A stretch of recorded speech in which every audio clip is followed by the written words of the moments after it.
Hello beautiful people, welcome back to my channel. Today I want to share my opinions on things that happened in 2022 K-pop. So unfortunately I was in school, I was finishing up my final year university. So when there was a lot of scandals that are happening, whether it be BTS to the Grammys or Step Back, I just didn't have enough time to really voice my opinion. But now I'm just using this video as a platform for me to really share my thoughts on recent things that happened in K-pop this past year. Now, I really want to emphasize that this is just my opinion. This is meaning that it is not a fact of all. You are allowed to disagree with me in the comments. I love having healthy discussions as long as you're being respectful. If anything, my opinions do not have any malicious intention. It's just for critical thinking and for constructive criticism. For example, when I address the things like why I don't think the Grammys are racist, it's just for us to open our eyes on what truly is racism and how we can have a better understanding of the real world. Now, without further ado, let's begin.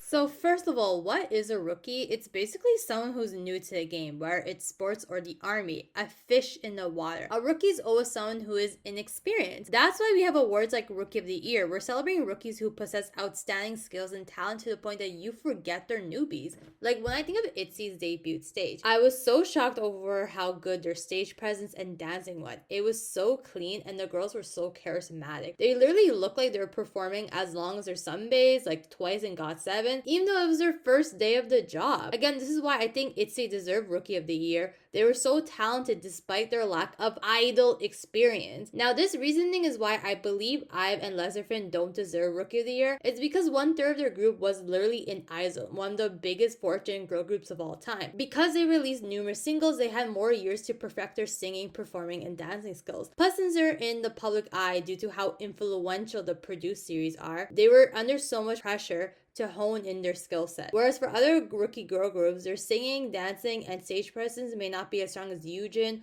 Wonyoung, Sakura, and Chaeryeong because they didn't get as many years of idol experience as them. Now keep in mind, I'm emphasizing the word idol because I really want to show what I mean by it. They have so much idol years ahead of their counterparts. Plus, they really benefit from being in iZone. Since they have a large fan base, it brought massive attention to their group's debut. And since more people were going to tune in, the higher the success. Of course, quality matters a lot for a song to do well, but you also need public awareness, or how else will your song spread among fans? A group I think that's more deserving a Rookie of the Year has to be NewJeans because they literally came out of nowhere and managed to dominate the charts. But at the same time, I don't want them to win because I don't want Min Hyejin to succeed ever in her life. But then who else could win? And next, I mean, the girls can sing, they can belt, but I don't want to reward JYP for bad behavior. Okay, all jokes aside, although Ive and Le Sserafim are super talented, they don't deserve winning Rookie of the Year because 1/3 of the group are not rookies. They already have years of idol experience, so they have an unfair advantage over actual rookies.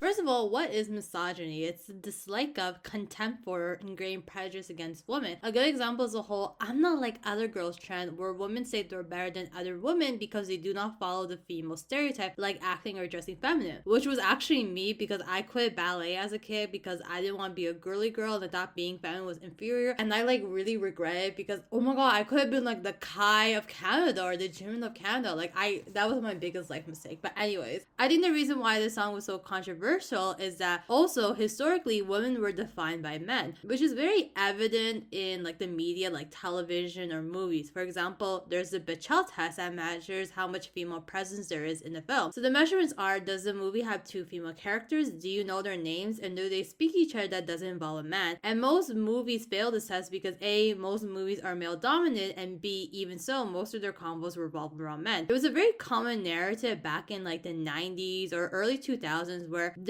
the only female characters in a movie, their main storyline would literally be fighting over a man. Now, I, like other Twitter users, initially thought Step Back was so problematic because the lyrics seem like they're degrading another woman for a male attention, but when you really examine the lyrics and really look at the story that's being presented, it tells the story of a woman telling another woman to stop flirting with her boyfriend. Is that really misogynistic? No, you're not degrading her because you're intimidated she may steal a possible lover from you, or you think she's your main competition. You're just setting boundaries face and telling her, hey, you're crossing the line. And honestly, I think that's actually really cool seeing a woman taking agency over her relationship. You know that meme of Jay-Z behind Beyonce? Yep, that's literally Step Back. And it's kind of weird because BLACKPINK has a song called Type of Girl where one of the lyrics is, I'm not like all these other girls at all, yet no one's banging an eye. Like, where are you Twitter stands at? Although I changed my mind on if Step Back is problematic, I do find the song kind of disappointing because when I heard about SM making a female version of Superhand, I was so excited, especially when I saw the lineup. I'm like, you got Boa, you got Sugi, you got like taehyung, like you, and also Karina and Winter, like you got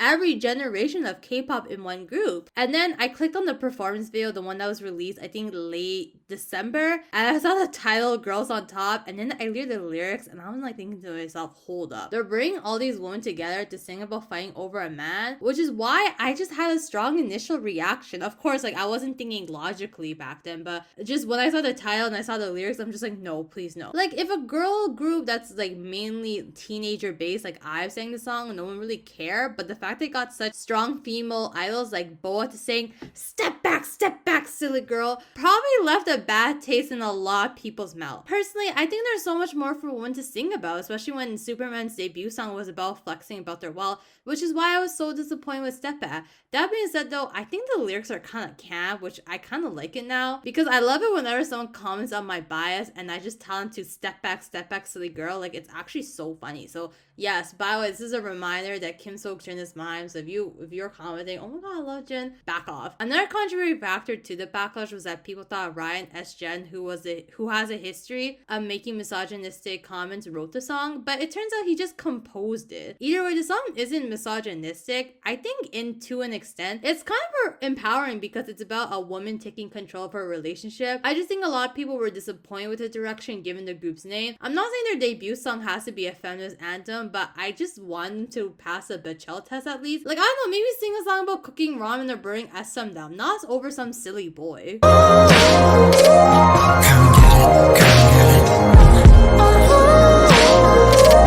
hate J-Park.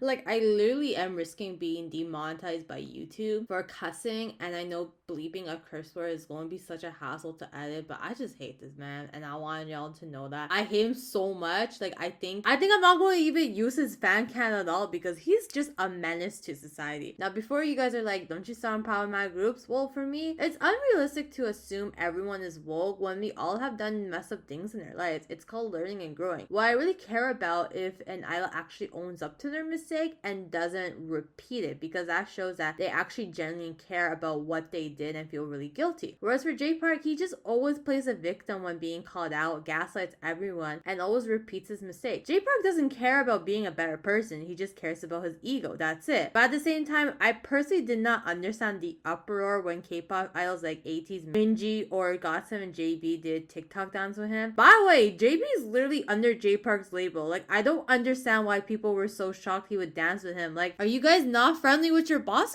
or are you guys unemployed or something? Or when people freaked out that Jungkook took a selfie with J Park to the point Free Jungkook trended on Twitter. Anyways, for those who took offense, I have a genuine question for you guys. How is a picture problematic? Like, it's literally an image, something that's generated from a camera. If I take a picture with someone or something that's problematic, does that automatically mean I support their views? Like, for example, do you support the actions of that person who's in your profile picture and don't act innocent when 99% of K-pop idols have done something problematic? Okay, I'll use myself as an example. My profile picture is Mr. Jungkook, and I know when he was younger, he was guilty in making college jokes, which he hasn't apologized for. Now, does that mean sociology is a colorist? No, I've spoken about colorism before on my channel. Therefore, canceling or complaining about an idol for making a video or taking selfie with J Park is just illogical. There shouldn't have been a controversy in the first place, and I just feel so embarrassed that some K-pop fans wasted their energy freaking out over a selfie when there's better things to complain about. Like, what are you, the K-pop morality police? The reason why they take selfies or videos with J Park is because a lot of them look up to him. Now, when I say look up to him, I do not mean they want him to be a black boot like him. I mean they look up to him as an artist. Minji, who is a rapper in ATEEZ, stated J Park is his role model, meaning he admires his rapping and producing talent. Fun fact, you're allowed to like a problematic artist if you genuinely appreciate the artistic nature of their work. If you're going going to avoid an artist's work because they're problematic, you're just going to drive yourself nuts because the K-pop industry is overall very ignorant to cultural and social issues. Regarding the whole run idol run or free this idol thing, okay, it was funny at first, but honestly the fact that people kept on repeating this joke over and over again when new idol just came off is really lame. Personally for me, if I was Jungkook and I went on Twitter saying free Jungkook trending, I would be so annoyed because I feel like I would be like, okay, my fans treating me like I'm a child,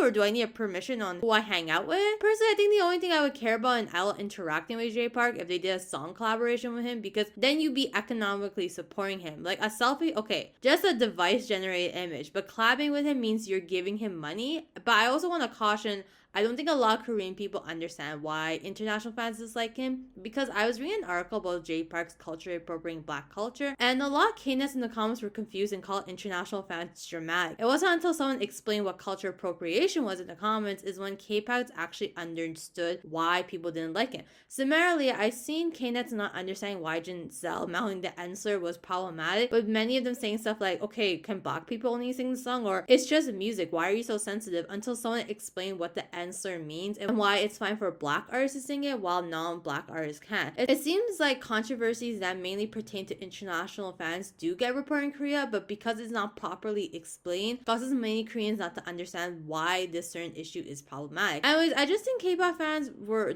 so concerned that J Park did a TikTok challenge with their fans with one of the dumbest controversies ever in K-pop. Like, it's a picture. Okay, just ignore it and just proceed to speak on like more important matters. Like, why are you freaking out over a picture? Like, I just never understood why this was trending on Twitter, or why I saw people reporting be like, oh no, like Minji danced it with J Park. Like, okay, this man has a life, leave him alone. And personally, I thought it was so hypocritical for international fans to police idols for liking J Park when I know that you guys stan groups who have done problematic things. Like, for example, how would you feel if I went up to you and be like, you listen to EXO, so you support colorless men? Oh, you stand Mamamoo? Your bias is Plaza? Well, you must support blackface, huh? Like, I just think it's so hypocritical that international fans were freaking out because an idol hanged out with J Park when 99% of the time you do probably listen to a problematic artist. As long as they're not, collabing with him, as in like economically supporting him or actually verbally defending his actions, it's just not a big deal.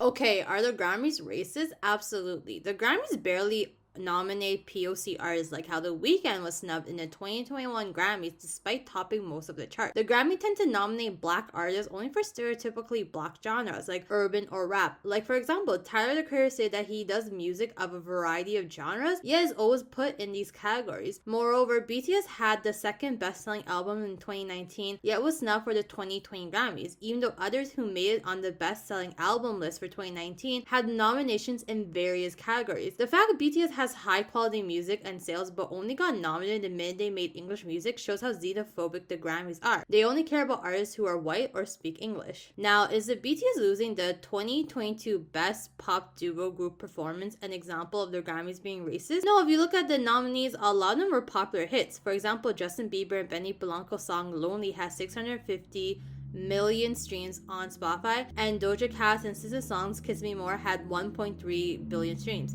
Now, I am aware that the winner isn't based on streams and sales, as the Grammy committee bases their selection on the top most quality song. I'm just bringing up these streams to show how well liked these songs were. As of now, BTS Butter has just passed 1 billion streams. Hence, BTS losing was because of tough competition, as they were against songs that were just as well received as Butter. So BTS losing in this category isn't because of racism, they just lost fair and square. And also, how can you say this specific loss was contributed by racism when the winners were 2 women of color? Now, my issue I have with people when they base the argument that the Grammys are racist solely on the fact that BTS lost 2 times in a row. Yet they ignore the fact that it's actually very common for an artist not to win an award the first time they're nominated. Sometimes it just takes a while for people to nose your crap. That's just how the real world works. For example, Elton John didn't win his first Grammy until 16 years after his first nomination. The Queen of Pop Madonna didn't win her first Grammy until 6 years after her first nomination. I I'm mainly using white artists as my example, as this is a group that's mainly favored by the Grammys, yet it took a while for these white artists to win the Grammy. Does it mean the Grammys have some sort of agenda against Elton John and Madonna? I don't think so, because they are a group that's mainly favored by the Grammys. Even Leonardo DiCaprio didn't win his first Oscar after decades into his career, and the Oscars have been criticized for racism as well. The reason why these entertainers didn't win is literally because it just wasn't their time to shine, meaning that they made good music or movies, but there was just someone else who was just slightly better than them, so the award went to them. And the whole "it just wasn't your time to shine" is a very common thing to happen to people in the real world. For example, there was a time I applied to this job 3 times, and the first 2 times I didn't even get an interview. The 3rd time I applied, I got an interview, but I wasn't hired. Now, does this mean the company has some sort of agenda against me? Did they hate me and want to discriminate against me? No, I knew I was a very talented candidate, but it was possible there was other candidates that fitted their needs more. It just didn't work out at the time. Same thing with BTS. Them losing in this particular category wasn't because of racism, it's because they're in a very competitive category. This is something a lot of armies need to realize.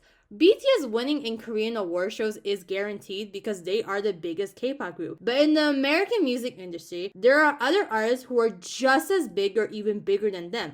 As a result, they're just not going to win every single US award show they're nominated for. I remember last year ARMYs complaining them losing to Lady Gaga and Ariana Grande Rain On Me was also an example of racism because Dynamite had more streams than Rain On Me. But the Grammys don't pick the winner based on sales and streams, they base it on the quality. I feel like ARMYs acted like Rain On Me didn't exist when it was a very well-liked song. It was the 7th most streamed song of summer 2020 and it was a #1 single. It was applauded for Ariana Grande's and Lady Gaga's vocals.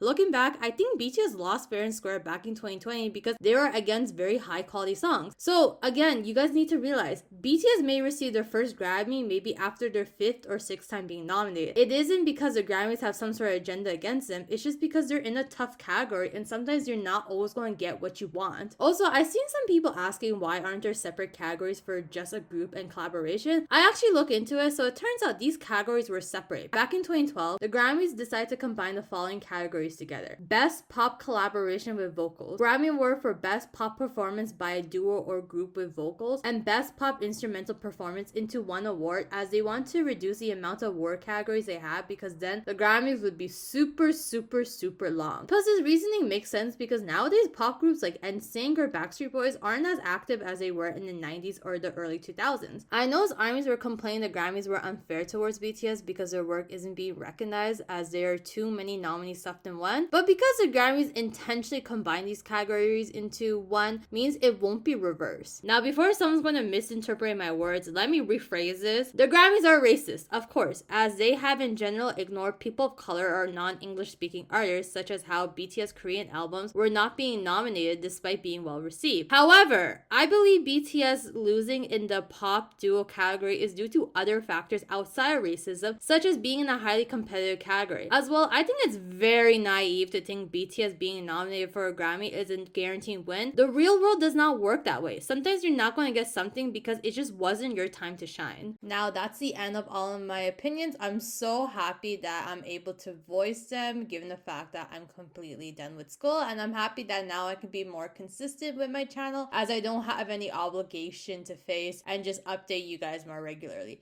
Anyways, I just want to remind you all that this is just my opinions only. These are just not facts. And if you disagree, that's perfectly okay. I actually do love discussing different types of perspectives with my audience. So just feel free to comment down below as long as you're being respectful. As well, I really want to know what's your juicy 2022 K-pop opinion is. You can comment on any type of scandal you want. Just fill it out in the Google form, which will be in the pinned comment. And then next week, I'll respond to all of them. I love you guys all so much. Take care. Bye-bye.